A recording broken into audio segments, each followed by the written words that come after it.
Hey, what's up, everyone? Welcome to The Cutting Room, the show where we talk to industry-leading content marketers about their process, philosophy, and pregame as it relates to content marketing.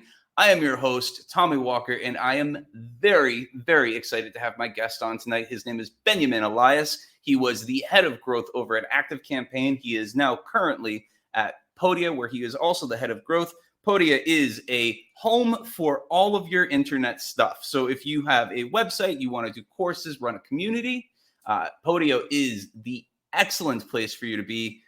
Game-changing stuff that they're doing over there, really all-in-one platform. Love it, what's happening over there. I do want to encourage you, if you are attending live right now, to go ahead and leave your name in the chat, say who you are, give us a little bit of background on you, maybe name drop your website. Would love to learn a little bit more about you and the audience and get to know each other a little bit better. Also, just as a reminder, you already know this, but we are live, which means let's make the most of the format so we can ask Benjamin any questions that we have along the way and really just make the most out of the format and ask questions, because he is going to bring some absolute knowledge, hard-earned knowledge to the table on this conversation. So without any further ado, I am going to bring Benjamin on the show. What's up? What's happening, Benjamin? How you doing tonight? Hey, Tommy. Excited to be here. Excited to have you on. I am very excited. So let's just jump straight into this. I want to know a little bit more about your philosophy as it relates to content marketing. We've had some really great conversation about this ahead of time, and I would love to hear more about your philosophy and the effect that content can have on a business. Yeah, the number one thing that I always say when people ask me about content marketing is that the way that content marketing affects a business is by targeting the limiting steps of a business's growth. So if I'm thinking about what type of content should I do, what's my content strategy, all those types of things, what I really need to know is, what's my business strategy? What's my marketing strategy? Like, how is this business going to grow? What market is it in? Who are the customers? What does that whole process look like of a customer coming in, being sold, not sold, depending on what type of product you're selling? And then where are the limiting steps? Which part of that process is broken or slow, or is a bottleneck, or is choked off? And that's where the largest opportunity is for anything, any channel, or any strategy, I suppose, or tactic. And that's where you should apply content. So we were just talking about this. I have been interviewing folks. I've talked to some 40 or so senior manager and director level content marketers over the last 2 months.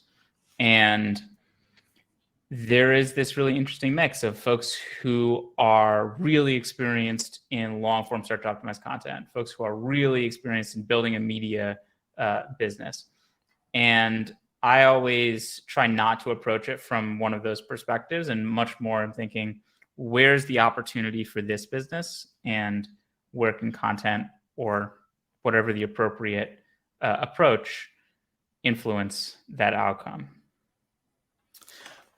So let's talk. I mean, I want to get into the process. Like, when we talk about process, I want to learn about that process for finding those opportunities and those choke points.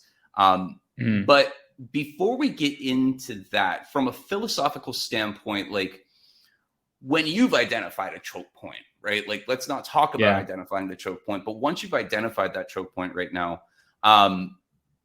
what, philosophically speaking, are we looking for to help solve the problem that choke point brings along, or to solve that part of the friction?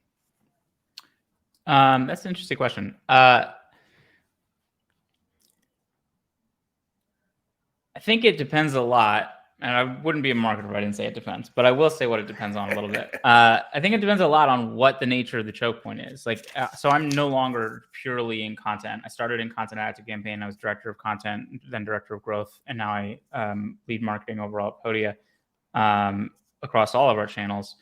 And sometimes content is the appropriate thing, but sometimes it's, oh, we actually need to be looking at our affiliate marketing, or sometimes it's our community that's the thing for this particular moment, or we need to be looking at our in-app onboarding in those different places. So I think it's really dependent on what the nature of the challenge is.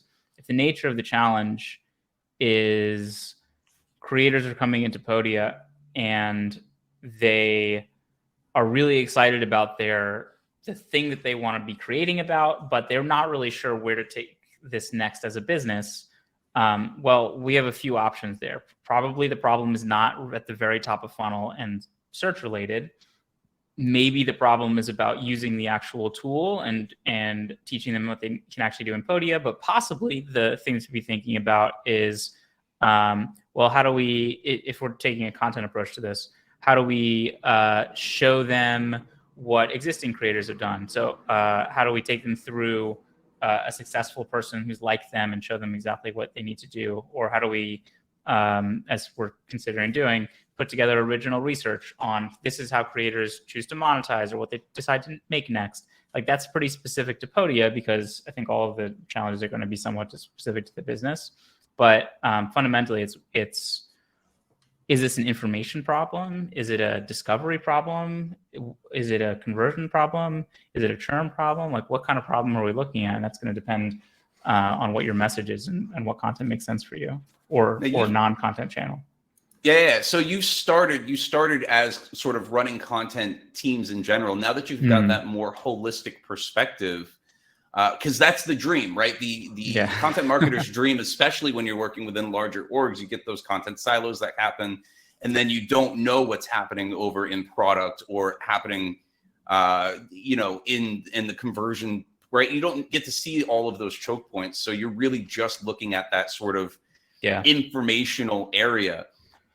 As you've grown, right, in your career, but also in your knowledge base, how have those choke point, or like, how is that sort of perspective influence the content that you're creating, not just on, say, a blog or multimedia or whatever, but how has that sort of affected the overall perspective, one, and then two, to get to that point, and we'll kind of take this, like, put a pin in this for a little bit in a second, but to get to that point, how are you going about breaking down those content silos so you could get that information to get to the point where you are in your career? Yeah, I think we're going to get separate questions, but yeah, I think we might get to them at the same time even. And it ties into a piece of the content philosophy as well, with it we haven't talked about yet. I have been asked by the 40 plus folks that I've talked to over the last couple of months a lot of questions about my content strategy or Podia's content strategy. And I always try to redirect those questions, because I don't really think it is about content strategy. I think it's about marketing strategy and even business strategy and even the nature of the market that you're in. And all those things need to be working together. Otherwise, you do wind up with these content silos or silos of all different types. I think in my experience across my career, I've seen a enlarging circle of what I am concerned with and what I consider to be, quote, strategic. So when I come in as a individual contributor, content marketer, strategic to me is we're not doing anything to distribute or grow this from a search perspective or any of that stuff. We're just publishing a lot of stuff. So strategic is just being more intentional about what I'm going to be publishing and targeting keywords and being really careful about that to scale traffic. As I advance to become a manager, strategic now is, okay, we can still be growing our traffic and conversions from content directly, but also we now have some more resources. We've got to be working with sales a little bit and figuring out that negotiation of how we allocate our time, what makes the most sense to spend time on. And then as I advance to the director level, and now I've got all sorts of things coming. I've got video, multimedia, social media, community. At various points, I led elements of product marketing, of PR, of lifecycle marketing. And now strategic has to be a much bigger, interesting picture. An example at ActiveCampaign is we launched our automation recipes marketplace. So ActiveCampaign has a templates, or what were called recipes in that platform. that you can just import, and that's an automation. It's pre-built. You can use it right away. It is a lot easier than setting stuff up yourself. We had probably about 200 or so at the time I took over, and 500 by the time we launched the marketplace. And that marketplace launch was really the expression of everything that we had, right? We had content that went into that. We had search. We had an individual page for every recipe that was optimized for a long tail phrase. We saw a huge increase in traffic. We saw a big announcement. We saw people mentioning the templates and recipes in all of their NPS feedback, not all, in some of their NPS feedback, which was monitored by the team there. And that's a much more coordinated, integrated launch. We were able to work with the product team to change a little bit about how those things got imported into an account. We saw the adoption rate go from 15% to 60%, which is a wild change that you don't get if you're looking at an individual channel. So that's sort of the progression of, let me see the scope of influence change over time, or what do I think of as strategic? Now, if I went back 4 years and past me tried to tell me about how he was optimizing whatever blog post, that's not, I don't think of that as strategic anymore. That's tactical, specific to that blog post in that point in time. Now, how do I think about it? And how do I think content works together with marketing and business strategy overall? What I say to my team at Podia is the things we do should be able to follow the phrase Podia announces and make sense. We should have these things, these moments that are exciting just on the face of them. You don't need any explanation. That is an inherently exciting thing to the audience that we're talking about. And we use those moments to invest in the long-term performance of channels. I think a lot of folks have been at businesses that have moments, but they are frantic, they are last minute, or they are not aligned to KPIs, or they are just stuff to do. And there's urgency, and it means, oh, well, I got to do a not very good job on this and drop everything else to work on it, and it's frustrating. We are intentionally not doing that. The bonus, the plus side of a big moment is that people notice it, people remember it. It's exciting to people if you do it well, and you can get spikes. The downside is that the spike goes away. What if we could use the big moment as a way to get the performance of our long-term channels higher than it was beforehand? So an example of this from Podia is in February, we launched our creator community. And shortly after that, that's for Podia customers. Shortly after that, we announced a Podia Creator Fellowship. Podia announces that we're giving $2,022 away to one creator to make 2022 their best year yet. That is inherently exciting to a creator who, these people are almost all in business on their own. $2,000 is a lot of money. And we had 945 people apply for that fellowship. They submitted a 25-minute application to be considered for it. The fellowship required that people be members of our community, Podia customers and members of our community. So we had 2,300 people in our community by the end of that fellowship. So we've already improved the performance of a channel. In submitting their application, people filled out their experience level, how many years of experience, we could see if those correspond, how much revenue they have, how many products they have, what type of product, what their main channels are, what their main challenges are, where they go for advice. We get this information from 945 creators, which we can easily and have repurposed into a piece of original research. That's something that's interesting to folks. We, of course, got their answers to what they would do with the money because we wanted to know that anyway. In order to actually award the fellowship. But then we also can go through and code those. Like, oh, 43% of people would hire some form of outside help. That's what they would spend their money on. That's super interesting. And that's something that's interesting to the creator audience also. We had the option to upload video for applicants, and over 200 applicants decided to. 130 gave us permission to use it in our marketing. So we have 130 pieces of user-generated video. And to increase the number of people that we had as winners, like we didn't just want to announce one winner, we wanted to spread the love a little bit more than that. We reached out to 5 of our top creators who did things related to business and creating, taught that type of material, and said, hey, we would love to give away a seat in one of your courses. And they were more than happy to do that. And we were able to announce 6 winners, the grand prize winner, 5 runners up. We had the winner announced by one of our top creators, Kay of Rad Reads, who is someone that we've wanted to build more of a relationship with anyway. We wound up creating a creator story about Kay, which got promoted alongside of all this other stuff. We have creator stories coming out for each of the 6 winners of the fellowship, and all of this for the low price of $2,022. So we get this big announcement, but we also get all these things that are super hard to get if you try to do them one at a time. When's the right time to go hunt down 130 people to submit some form of testimonial? It probably doesn't happen, right? Like you're never going to get around to doing that unless you roll in the channel improvements into your big moments. Similarly, like when were we going to get around to reaching out to some of our top creators and getting that relationship going? We probably were going to do that at some point regardless. And we are doing much more of it now. This was the beginning of it. Like this was the impetus. This is the way to get attention from folks who are super busy. They're really successful. And now we can have a conversation with them. When's the right time to get 945 people to submit a 25-minute survey? I don't think there is one, probably. You're always going to want to do other stuff. But this was the way that we got that. We could roll all of it into one campaign. So when I think about content marketing and my philosophy, I think target it at the limiting step of the business and also find ways to roll the things that you want into exciting moments. It's so much easier to get things into exciting moments. The teams rally behind it internally. The moment is exciting for your customers. You get way more eyes on everything that you do.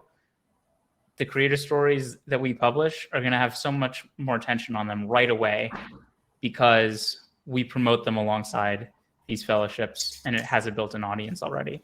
So that's sort of a little bit of an answer, I think, to the philosophy question, and also a little bit on the silo side. Like it's super important to be thinking about how do we roll channel improvements together so that they're not like, oh, I have to do that at some point. It's like, no, we have to do it now, and we're excited about it. Yeah, and I think what's really interesting about that is that when you're working with multiple folks across the board, it gives you a really solid opportunity to tie back those results that you're getting from this and to have something that's measurable to say, this is why we need to collaborate. Yeah. Oftentimes, and I've seen this in teams that I've consulted with, but also teams that I've been on, and this was a mistake that I made early on, was going, I'm creating content just to create content, and then there's no real reason for collaboration. And what you're doing in this process is creating an information exchange where you're going, okay, we can use this not just to repurpose for content, which would still live in that little silo, but also here's some information and some data that I can feed over to you, which can work in multiple areas of the business. And from a soft skills perspective, I mean, don't let me put words in your mouth here, but from a soft skills perspective, it sounds like this is a really good exchange instead of just living in a black box. Does that sound right? Yeah, totally. It gets people really excited about what marketing is doing, which is hard. If you've ever been in like a large organization, in small organizations, I think sometimes people have pretty good visibility into what's going on. But if you've been in a large organization, I mean, the number of times I heard sales at campaign say, what is marketing? There are a lot of you over there. What are y'all doing? People like don't necessarily think of the activities that marketers do on a day-to-day basis. This makes it super clear. It is so clear what's happening. It's so easy for people to get excited. The first time that I mentioned the fellowship to a non-marketer at Podia, other than the CEO, was at our all hands, and it was in passing. It was like, oh yeah, we're going to have more details on this. It's going to happen in a few weeks, and I'm putting together the TLDR for everyone. But we're going to give away $2,000 to a Podia creator. And the chat in Zoom exploded. It's like, whoa, that's really cool. That's exactly what you want. Like it's for customers, but it's also for people internally, because now we can get the resources that we need. This is actually a real example, and I forgot to mention it. We knew that we wanted to email non-customers, right? People who are opted into our list, people who are past customers, expired trials, or just leads, people who are on our newsletter.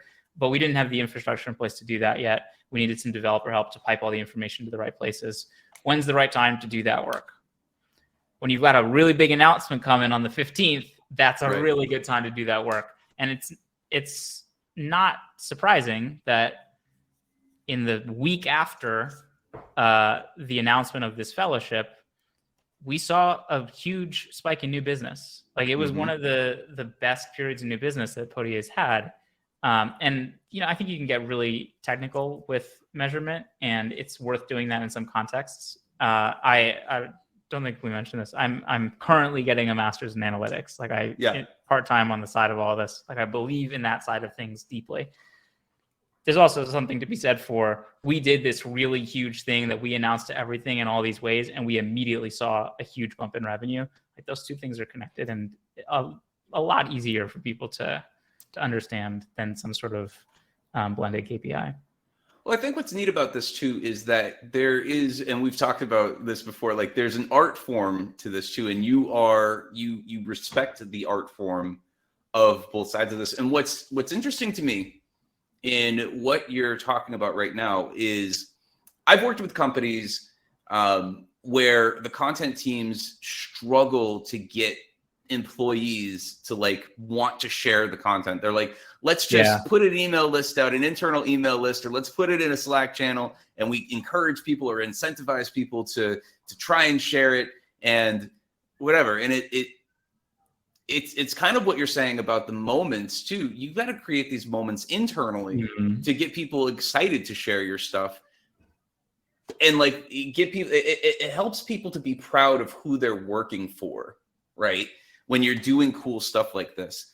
Now, I want to talk a little bit about process. We're actually going a little bit over on our timing here. And anybody, please feel free to ask any questions in the chat. I'm digging this conversation a whole lot right now. When it comes to the process part, we've talked about the survey that you just did, right? And you get a lot of the information from the fellowship, and it creates a lot of content for repurposing, which is awesome. What's that research doing going into the rest of the feedback loop to inform everything else that you're doing right now, not just from the assets you're creating, but from a strategic level? What's that looking like for you? Yeah, that's interesting. So there are some things that we saw in that research that are pretty interesting that we could have guessed, but it's nice to see the numbers on it. We didn't see as much when we sliced by the various things that we were thinking about. So to recap, we asked people about their experience level, about their revenue, the number of products they have, the challenges they have, that kind of thing. So we could take a look at, all right, what is people's experience level and how does that correspond to the number of products they have, their revenue, what their biggest challenges are, that type of thing. We sort of unsurprisingly, I think, found that most creators are struggling to grow their audience, and that is their number one challenge, no matter what their level of experience is. It started to be neck and neck with prioritization and finding time for everything as people got more experience. But mostly we found that people were struggling with similar things in this research. We have previously done more in-depth qualitative interview research where we interview a segment of creators that we've chosen. We're interested in a particular research question. We take the transcripts, we pull out the relevant quotes, we code all the quotes, we code them again, and we look back and look for the patterns. And if anything, I think this survey research is leading us more in the route of doing that again. There are a lot of compelling things that came out of that the first time, including product changes, marketing changes, pricing and packaging changes, all that kind of stuff. More so than I think the survey itself has like strategically influenced us hugely. It does do a couple things that are really interesting that we will not necessarily execute on right away, but there were a couple of interesting insights that hit differently when you see them in this format. The first is really that grow the audience piece. And we knew that was true, but it had us thinking more and more, especially with the comments people wrote in about how do we actually do this for our customers, not in a product sense, but in a marketing sense. The creator market is a really good fit for that of, hey, let's talk to creators, call them up, celebrate them to everyone. We can email their stories out to everyone. We can create contests. We can do all this types of stuff because people really like to see what other creators are doing. We know from sign up modals that 43% of folks are signing up through some form of word of mouth. That's how they heard about Podia. Like, creators talk to each other, they learn from each other. It's the place that they go for advice, is other creators. The second thing that was really interesting, and again, like, you see the comments around, but you don't really appreciate it until you've gone through them at like a scale like this, is the number of folks who really wanted to spend the money on tech. We really saw a lot of folks say stuff like, I need a new mic. I need a webcam before I can film my course. I need lights. Or even in one case, I have lights, but I want better lights. And that was a really interesting insight for us, because we've seen some of our content that targets that do really well. Some of our most successful content on YouTube, our YouTube channel has like 23,000 subscribers, has to do with tech recommendations of which mic, camera, light setup should you use. How do you actually do the basic setup of something? How do you film something really nice on your iPhone? That type of stuff. And that struck me as an interesting vein to go down. I'm not about to like reallocate our content resources to like, these are the 10 mics if you want to do an online course. But it does suggest something interesting that we could do down the line, and ways to roll that type of recommendation into other projects that we're working on. Or even, I mean, really, like, if someone needs a new lighting setup, I don't have a lighting setup, right? I would be fine filming a course right now. Right. I guess I have nice windows that I'm facing, but that's not the thing that's stopping someone from an online course, from making their course. So it suggests to us potentially a hook that pulls people into what they really need to do. There were some interesting insights that came out of that. I think we could probably do more coding of the free text responses if we wanted more from there. But really, it's the qualitative follow-up that's going to be the most interesting from a research perspective. What's interesting about that too is you've got a couple of triggers that you could, if you wanted to do a contest or a giveaway or something like that, right? Yeah. Share for whatever. We've got a creator pack that we can do, right? Now you've got a growth lever that you could pull on at any given point in time.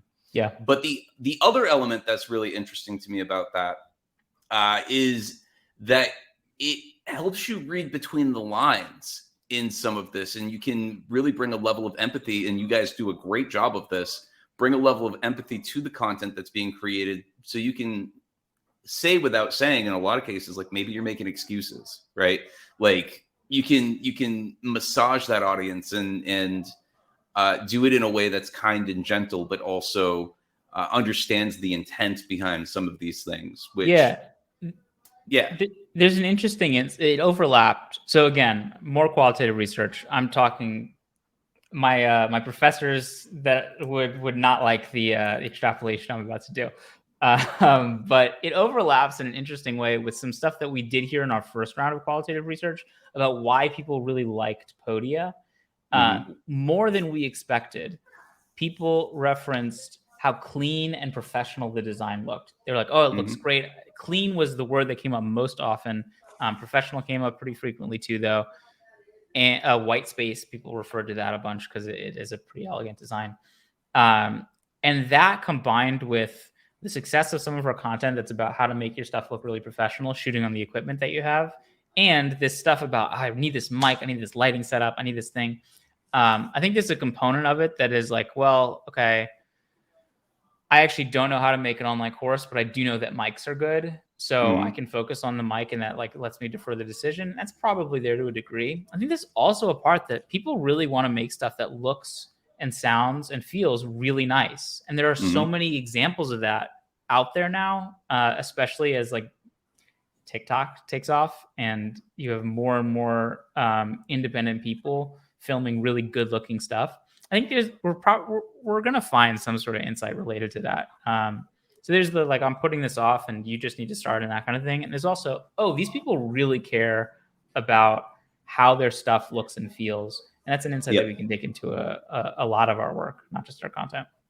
I can relate to that. I mean, personally, I can relate to that. I just bought a new camera for the stream, and I've had these lights for a while, but like try to invest in making the set look decent. Like I don't have a cool I don't have a cool light setup like you, right? But like, really try to get that together. So I can totally relate to that, because you want to have that, you want to create a vibe, right? Essentially. Yeah. So you've got this really great research, I think, that kind of helps you bring it in different directions, in case you want to bring a little bit more empathy to the page, which is what takes it and lifts those things off the pages. We've talked about this on the show quite a few times, where it's like, talk about intent, and now it's like, it's not just keyword optimized stuff, you're like actually breathing life into this piece of content that's being created. Hey Ryan, I saw you just jumped on. We have a couple of folks who are, vibes are immaculate. Thanks, man. So we're at the half hour mark right now. I do want to encourage folks, we're going to put the link into the chat here, to check out the YouTube channel. We have, we're cutting these episodes up so they're a little bit more digestible if you want to revisit them later on. Please go ahead and subscribe. It would be fantastic if you did. I hate them when people say like, comment, and subscribe, but it actually really does help. Do you want me to do it for you? Algorithm. Yeah, that'd be great. Thanks. Like, comment, subscribe, smash that like button. Yeah, share it, tweet this, do everything. Yep. Also below, if we're actually taking tweetable moments right here and putting them on this button. So feel free to just kind of click that, and if you want to tweet, that will go out. So let's talk a little bit about your pre-game, and we're going to jump straight into the edit. First thing that you do, or before you go into an edit, what is it that you're looking at? And then we'll jump right in. Yeah, the number one thing is context. I really want to know, who is this piece for? Why was it created? What is it intended for? The piece we're going to look at, I think, is probably not a search optimized piece of content. I think it's probably supposed to be a little bit more thought leadership-y, and that context really informs the edit. Because I'm not going to be talking about keywords if this is supposed to be in, as I think it sort of feels like, in like Forbes Business Council or something to that effect. Context is number one. I am always going to, I mean, even when someone has been working with me for a while, they'll get something that is like pretty much clean across the piece, but the intro is totally rewritten. So headline, intro, subheads, I'm going to look at really quickly before I read the whole thing. And then I will go through and I'll read it as word by word, as no one on the internet, I mean, whatever, Nielsen says 16% do. But I will read it word by word, and then I'll start going through and looking at feedback.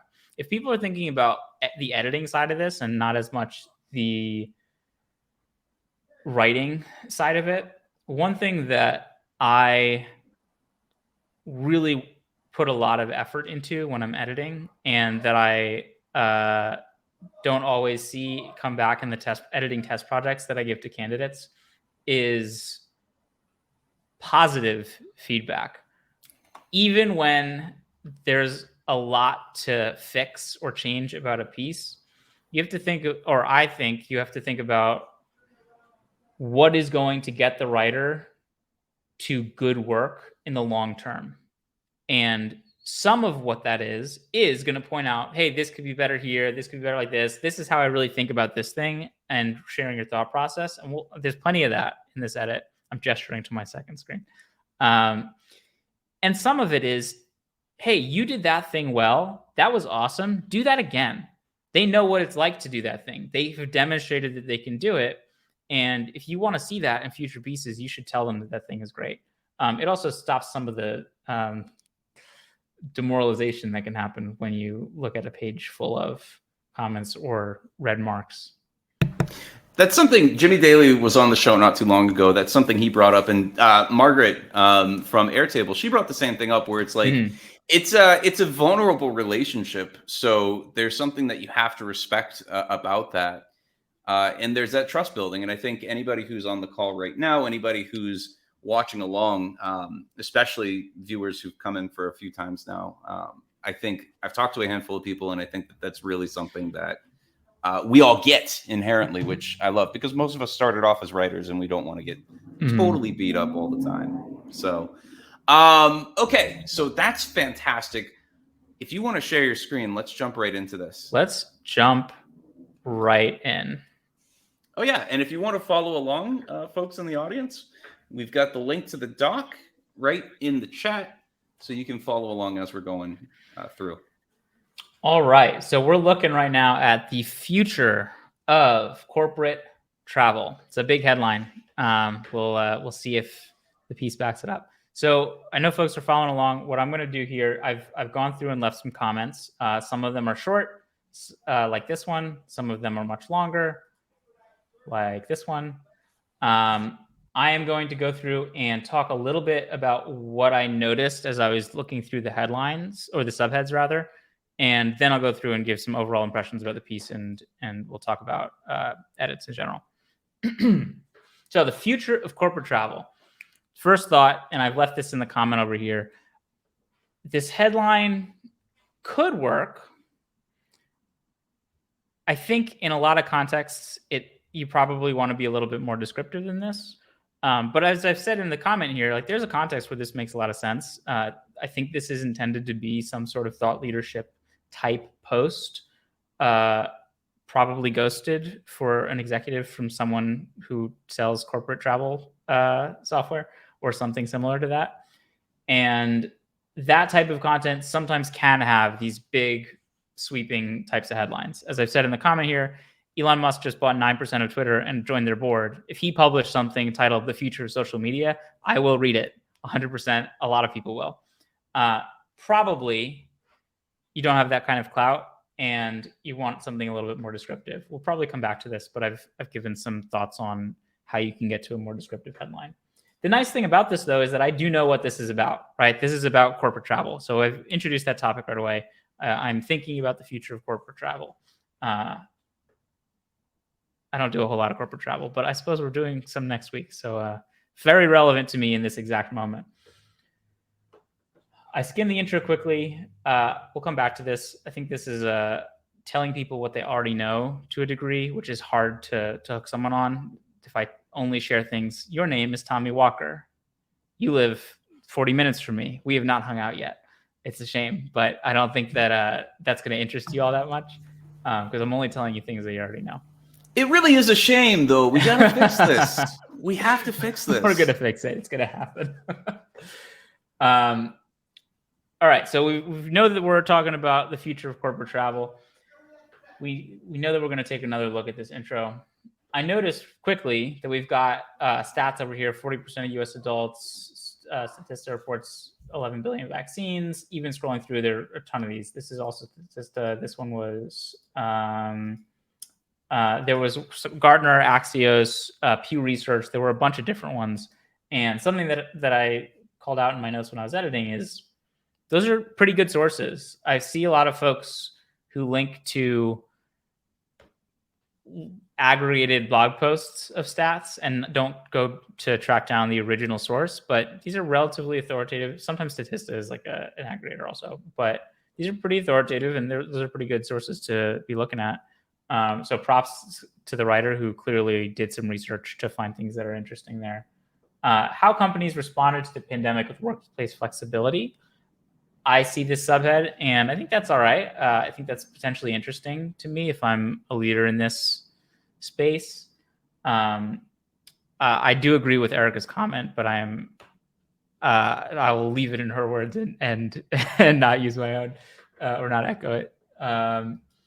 The thing that's interesting about this is I think I'm going to get some examples when I see a headline like this. I'm like, oh, some specific policies that people have done, some specific companies and their policies. That's what I think. And I don't think I ultimately get that in this section, but as a subhead on its own, seems interesting. 4 outlooks on corporate travel today. Okay, I think probably I'm going to hear 4 perspectives, maybe thought leaders. Not the worst subhead. I think there are ways to make that more compelling. And then I start to see, oh, it's employees who are in these various situations. Right to the bottom, 4 tips for an improved corporate travel structure. And we get some tips, and these wind up being the tips. Organizations should spend more on data. Instead of depending on one strategy, companies can develop more strategies.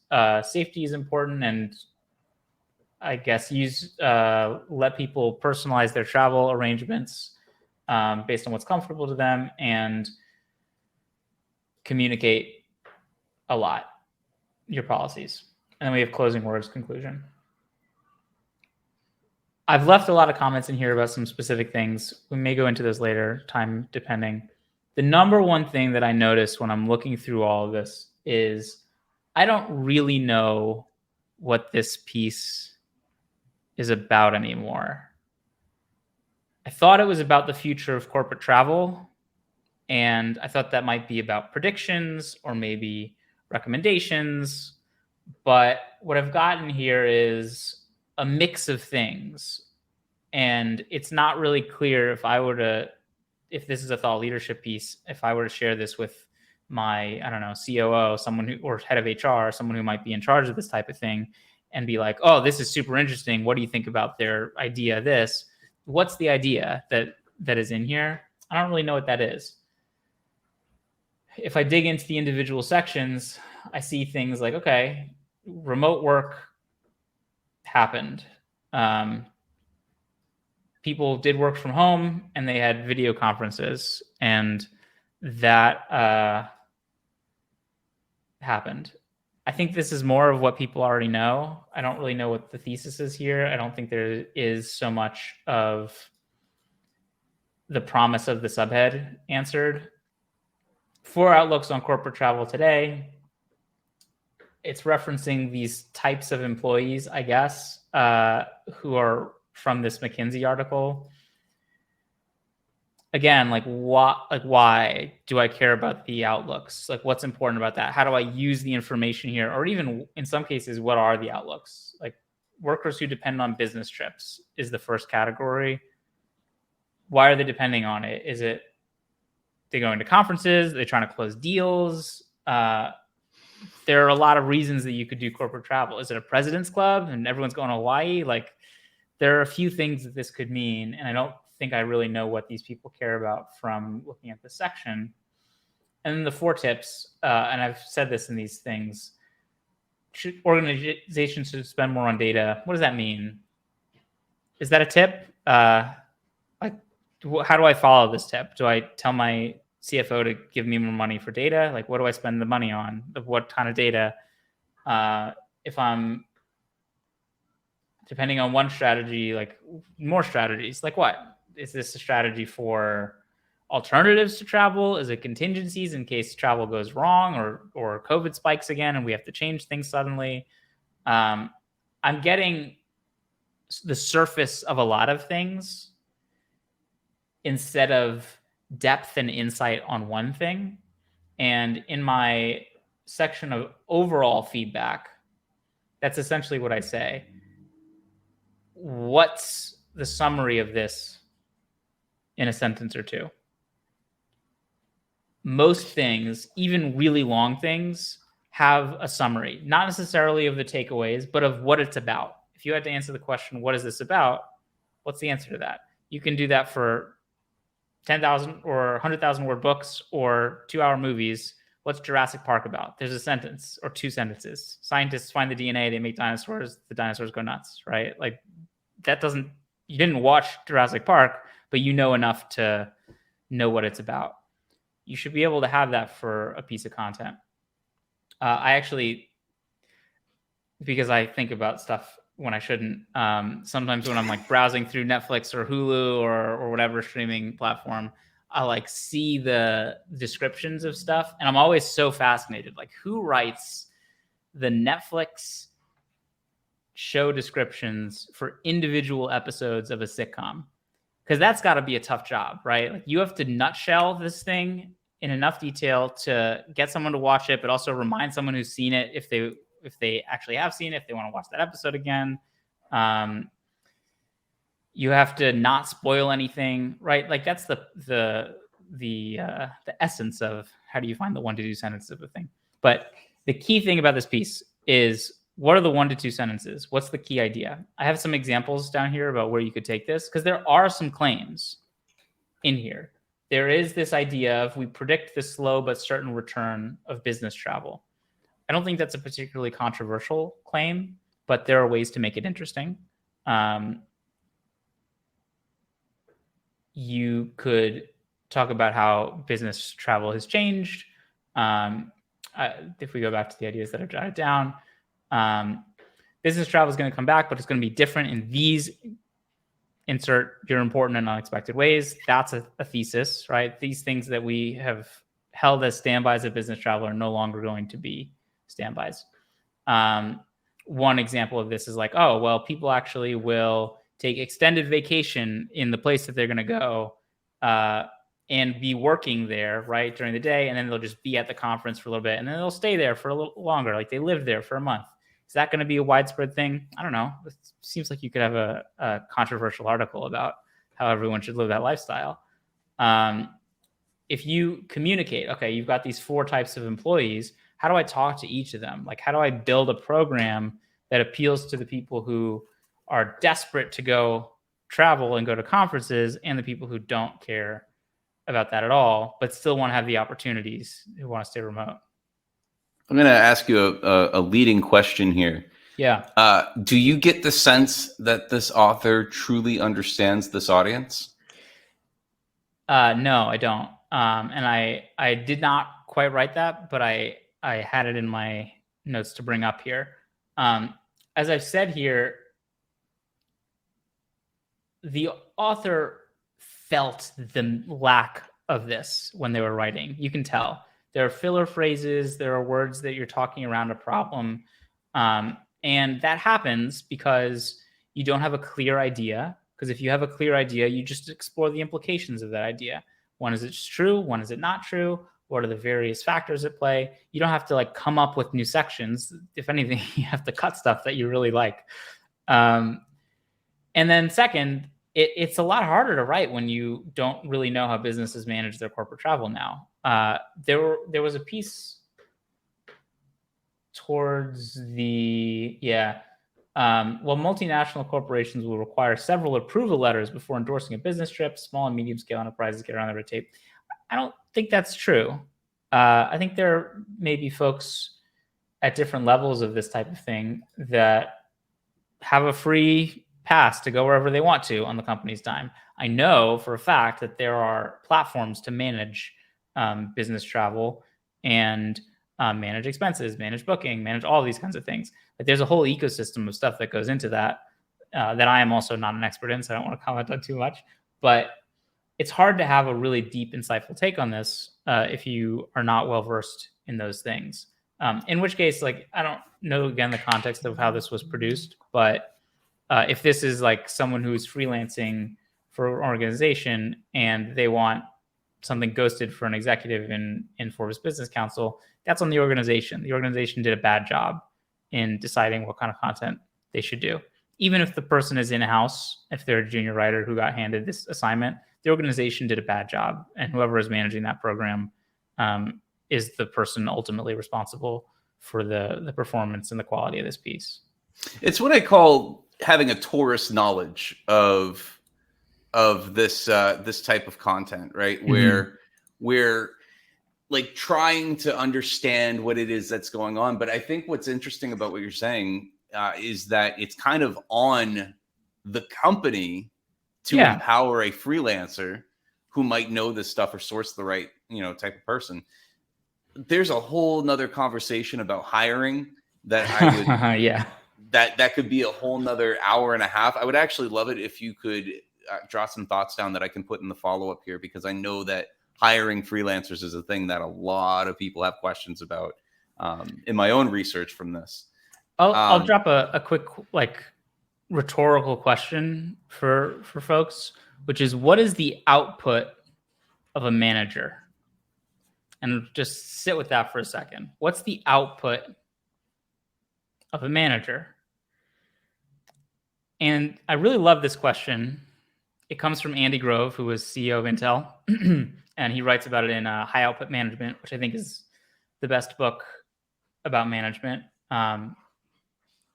And what he says is that when he asks that question, he gets a lot of things like, oh, well, they schedule the meetings, they make the processes, they do the checklists, they do this stuff.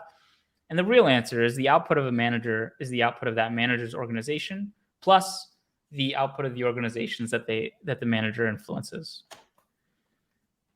Everything that happens on a manager's team is the manager's responsibility. And that applies when I'm looking at an individual piece of content like this. That applies when I'm hiring freelancers, when I'm hiring people. So going in with that mindset of like, hey, if I'm consistently getting pieces back that are not to the quality that they need to be, that's my fault. Something is going wrong there. So yeah, I'm glad that you called that out because that is something that I think about. It's on the organization or whoever is managing the process in question to make sure things are of high quality, not just on the writers. I'm going to have you on at another time to talk about that management process. That's something I wish we had more time to jump into today because it's so critical. I can't figure out how to actually focus the screen properly, apparently. It's so critical to the output of the team and what it is that you're doing. And if you're kind of phoning it in with who you're hiring or trying to find people who sound smart, it's really difficult to find that intersection of the right people who can answer this stuff knowledgeably and really pass. So Ryan's got a question here. Yeah. Right. And this kind of goes, this kind of switches gears a little bit, but he says, I would love to hear your thoughts on conclusion H2s. If there's time, something I could definitely be stronger in. And I'm actually going to pull that back to something that we had talked about before we even got on the show about your curiosity hooks. Yeah. How does that all tie together into the H2s and into the intros? And how are you weaving in those curiosity hooks? And what are those curiosity hooks? Yeah, totally. So I'm glad you pulled it there because I was going to do the same thing. There is specifically what you can do with the conclusion section if you really want to have a conclusion section. And then there's broadly what you can do with H2s, and then even more broadly, what leads someone to pay attention to stuff. And that's where I talk about the curiosity levers. So specifically, when we talk about conclusions, I don't love things like closing words as a subhead or conclusion as a subhead. I think there's some value to saying conclusion : the thing you want to say, because it does signal to the reader that they're at the end of the piece, especially if they are skimming. I don't think you could make a strong data-backed case for that either way. In general, so a couple cases. So one is conclusion : a key takeaway from the piece or a quote from someone who has said something that is like encapsulating what you've done so far. You probably don't want to introduce a ton of new stuff in a conclusion because it's the end. But that can work to pull someone in and get them to read it. One thing from a search perspective that if I were looking at this from a search lens, that's a really good place to just put a keyword in an H2. Like it's free real estate. You might as well use it for that. And that's honestly like, as I said, like I don't put conclusions in every piece and I don't think every piece needs a conclusion. But most search optimized pieces, I will put one specifically because it is free space to do anything that you need to do from a keyword perspective. Those are small things. Broadly with subheads, I think subheads are a huge opportunity to make things interesting. Every subhead is a headline for the section that it is. So anything that you're going to do to a headline to make a headline interesting, you can do to a subhead. There are restrictions for that if you're writing from a search perspective, because you have to balance getting the keywords into the places that you want them. And also you have probably certain sections you need to hit from a search intent point of view, but make the subheads interesting. These are not actually terrible subheads. As I've even commented up top, how companies responded to the pandemic. Oops. If this had examples of companies doing stuff, I think there's a backbone of an interesting piece there. And I'm not even a person that does things with HR, but I would be curious to hear how different companies have reacted. I think there's probably a cool story there. Maybe not related to corporate travel. Maybe yes, who knows? Your subheads are what most people are going to read. most people are going to skim. Most people are going to scroll. They're going to look for something that interests them, and they're going to pop in. You can apply curiosity levers, which we'll talk about in a second. You can get pull quotes out of there if the pull quotes are representative of what you're looking at. But in general, like I've seen pieces come in that are like next steps or how to do X. And it's like, no, you can amp that up a little bit. Like you can get someone to read that in a more interesting way. Curiosity levers. So I've talked about that here in my comments on the intro. And as I said earlier, I edit intros relentlessly. Someone will get completely clean pieces back from me. Their outline was incredible. Their draft was incredible. I love everything except for the 3 paragraphs at the beginning, which I have strong feelings on. The headline and subhead are the things that people are going to read. You can see that in the eye tracking research. Nielsen publishes all their stuff. Not all their stuff. They publish a lot of stuff. It's a great resource. You can see the whole F-shape scanning thing. Like people are going to start here. They're going to read the headline. They'll read probably the first couple sentences, and they're going to skim down the page a bit. That's on average. There are exceptions. There are different scanning patterns. Some percentage of people are going to read more of it. Some percentage might read every word, depending on what type of content it is. But most people are going to read your headline and your intro. So it's got to be interesting. This pattern is really common in intros, telling people what they already know. This is a hard business.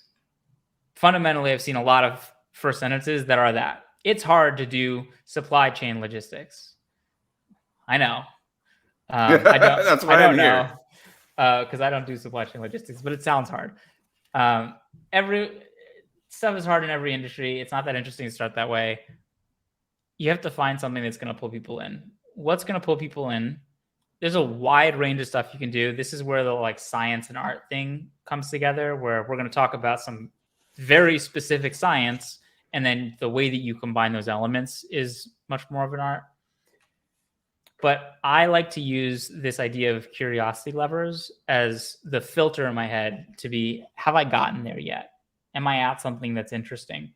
And if I'm not, can I add more to this?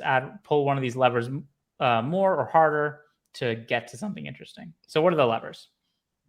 George Lowenstein is a professor of behavioral economics at Carnegie Mellon. And in the 90s, he wrote this paper called The Psychology of Curiosity. And it's so long.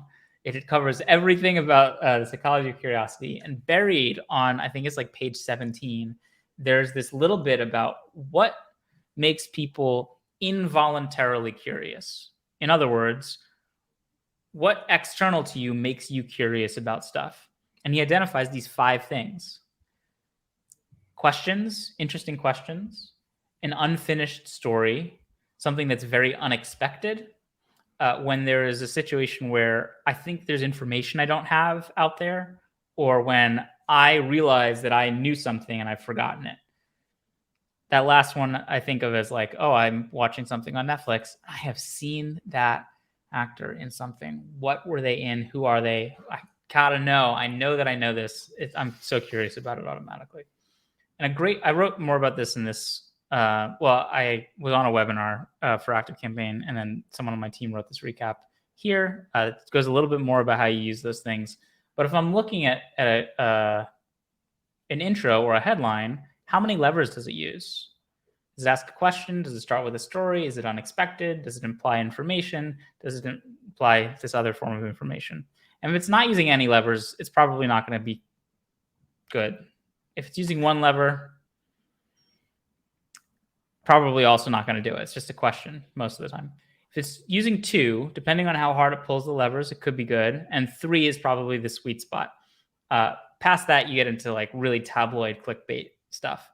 But if you can start an unfinished story at the beginning of your content and have an unexpected element or ask the reader a question, you're going to be doing something. I actually just used this not so long ago when we were talking, and I did it not on purpose because it started to become a habit. It was, what's the output of a manager? That's a question. and it's a little unexpected. That type of thing is I would start a piece with that. What's the output of a manager? When I get the answers back, I hear people say it's about this process improvement. It's about the QA. It's about having one-on-ones. It's about these things. But when I really look at it, it's this, this, and this. All right. Now we've asked a question. We've hooked someone in. We've shown how the things that they might have come, things that might have come to mind right away are probably not the right answer. And then we've given them the thing that's going to be the topic of the rest of the piece. That's how I think about intros. That's how I think about headlines. It's not the only model of what makes something interesting, but it is useful because you can use it as a checklist and be like, am I there yet? Oh no, wait, how can I make this a little unexpected? How can I make this part of a story? And by virtue of doing that, like you have something, especially as an editor, you have an objective criteria to share with your writers that they can use for themselves, which is super helpful because it takes things out of like, oh, I feel like this is not great, or you need a better hook here. And a writer who's newer or doesn't know what that means is like, well, how do I do that? Oh, I go down this list, and over time, I start to not need the list as much anymore, and bring in other elements. Yeah, there's a lot of technique involved. All right, so we're at time, but if you can give me just sort of a 2-minute summary of all of it, right? Encapsulate all of it in 2 minutes. Tell me what that's all about for you, and then we'll wrap it up. Yeah, all of it really is both with this piece and with what we talked about earlier. The things you do have to be interesting. You want the interesting things you do to target the bottlenecks of a business. You want to be targeting whether it's new customer acquisition, whether it's conversion into customers, churn, expansion, like whichever phase of a business that you're targeting, you need the thing that you use to do that to be interesting. Attention is the hardest thing to get. It's the hardest thing to keep. Super hard to get people to remember things.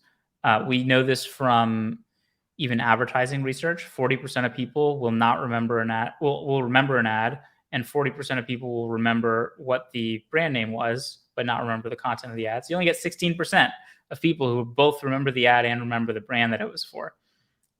That's with advertising, right? That's with multi-million-dollar budgets and people who are really good at getting attention, even if it's interruptive. It's hard to get attention. It's hard to keep attention. It's hard to be memorable. So start with those things. In your content, in an individual piece, that means having the kernel of an idea, having that idea be something interesting, unexpected. You can run it through the curiosity levers. You can put each piece of your content through that as well, your headline, your intro, your subheads. And from a big picture perspective, it's Podia announces what? What's the exciting thing? Find the exciting thing and then use it to drive the long-term investments that are going to make each individual channel successful.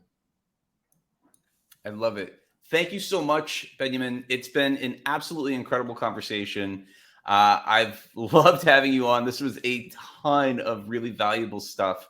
I do want to encourage people. We do have a link in the chat here to give some feedback on the episode. Would love to get your feedback so we can improve going forward. Thank you so much, everyone. Thank you, Benjamin, for coming on. And everyone have a wonderful rest of the night. Thanks, folks.